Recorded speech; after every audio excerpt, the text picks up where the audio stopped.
Shalom, selamat pagi Bapak Ibu Saudara sekalian, keluarga besar Happy Sword Family. Puji Tuhan, kembali kita diizinkan bertemu dalam renungan harian Happy Sword Family pagi ini ya. Judul renungan hari ini adalah percepatan waktu. Firman Tuhan diambil dari Matius 24 ayat 22.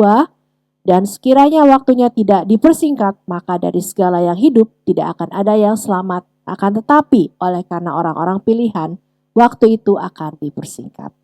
Bapak Ibu Saudara yang saya kasih dalam Tuhan Yesus, tidakkah Anda dan saya sendiri merasakan waktu-waktu belakangan ini berlalu dengan sangat cepat?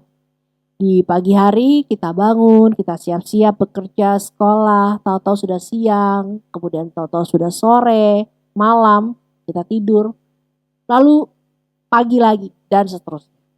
Hari-hari itu berlalu dengan cepat ya, minggu ketemu minggu, bulan ketemu bulan. Hal tersebut itu tidak mengherankan. Karena seperti tadi yang sudah kita baca di Matius 24 ayat 22 tadi, waktu itu dipersingkat, dipercepat. Mengapa? Waktu itu dipercepat oleh Tuhan, karena kita orang-orang pilihan Tuhan. Karena Tuhan mengasihi orang-orang pilihannya. Percepatan waktu itu bukan untuk membuat kita ketakutan, tapi justru membuat kita semakin berjaga-jaga dengan kehidupan kita, sama seperti perumpamaan 5 gadis bijaksana dan 5 gadis bodoh. Karena itu, masa-masa ini adalah masa-masa penentuan bagi iman kita.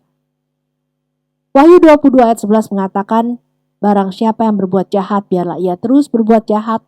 Barang siapa yang cemar, biarlah ia terus cemar. Dan barang siapa yang benar, biarlah ia terus berbuat kebenaran. Barang siapa yang kudus, biarlah ia terus menguduskan dirinya. Perkataan Tuhan Yesus dalam Wahyu 22 ayat 11 ini mengingatkan kita untuk merubah cara pandang kita selama ini. Hendaknya kita saling mengingatkan satu sama lain, terutama untuk orang-orang terdekat kita, keluarga, bahwa keselamatan itu pribadi sifatnya. Kita tidak bisa mendompleng keselamatan orang lain. Masing-masing kita harus berjuang untuk mempertahankan anugerah keselamatan yang Tuhan sudah berikan kepada kita. Menjaga hidup kita dengan segala kekudusan sampai saatnya Tuhan Yesus datang dan menentukan kita tetap setia. Hendaknya kita mempergunakan waktu yang sudah dipersingkat ini sebaik mungkin. Bukan berarti kemudian kita harus berhenti sekolah, bekerja, atau berhenti melakukan aktivitas lainnya. Atau bahkan mungkin tidak menikah. Tidak perlu seperti itu. Hendaknya kita melakukan kehidupan kita seperti biasanya. Tapi waktu kita dengan Tuhan, saat teduh kita dengan Tuhan, itulah yang harus kita tambah. Dengan menyadari waktu yang semakin dipercepat, bukan membuat kita takut dengan apa yang terjadi di dunia ini. Sebaliknya, justru dengan segala yang terjadi di dunia ini, yang digenapi satu persatu, malah membuat kita semakin bergantung pada Tuhan, semakin bersungguh-sungguh mencari Tuhan dengan segenap hati kita. Kabar-kabar yang kita dengar, baik melalui media sosial, memang mungkin akan membuat kita merasa takut. Tapi ingat, Tuhan sudah mengatakan semuanya itu. Karena itu saatnya lah iman kita dipertaruhkan sampai akhir. Sudah siapkah Anda dan saya? Mungkin Tuhan Yesus datang sebentar malam, atau besok, atau seminggu lagi, atau sebulan lagi. Kita gak pernah tahu. Kita tidak perlu pusing kapan Tuhan Yesus datang. Tapi apakah dari firman yang kita dengar, itu sudah membentuk pribadi kita untuk menjadi seorang pribadi yang taat tunduk. Pertama kepada Tuhan, dan kemudian kepada pemimpin-pemimpin kita. Sudahkah kita berubah? Sudahkah kita menjadi pelaku firman? Sudahkah kita menghasilkan buah di dalam kehidupan kita? Itu semua nanti yang akan dinilai oleh Tuhan Yesus sendiri. Hakim yang adil di atas segala-galanya. Mari kita berdoa. Kami mengucap syukur Tuhan untuk firman-Mu pada pagi hari ini. Mengingatkan kami, waktu sudah semakin dipercepat.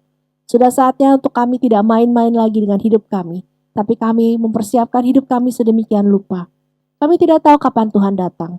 Mungkin Tuhan akan datang sebentar lagi.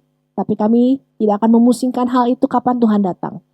Yang perlu kami siapkan adalah hidup kami, agar pada saat Tuhan datang, kami boleh Tuhan anggap layak untuk naik ke awan-awan, menemui Tuhan, berjumpa dengan Tuhan di awan-awan.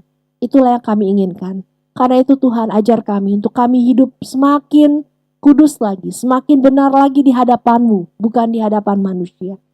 Terima kasih buat firman-Mu pada hari ini Tuhan. Kami serahkan seluruh aktivitas kami sepanjang hari ini ke dalam tangan-Mu. Di dalam nama Tuhan Yesus, kami berdoa dan mengucap syukur. Amin. Suatu saat langit dan bumi akan lenyap, tapi firman Tuhan tinggal tetap. Saatnya kita menyaksikan satu persatu firman-Nya digenapi. Tapi jangan takut. Tapi hendaklah itu membuat kita semakin kuat, semakin percaya bahwa di dalam namanya kita diselamatkan. Amin. Sampai bertemu dalam renungan berikutnya. Selamat beraktivitas. Tuhan Yesus memberkati.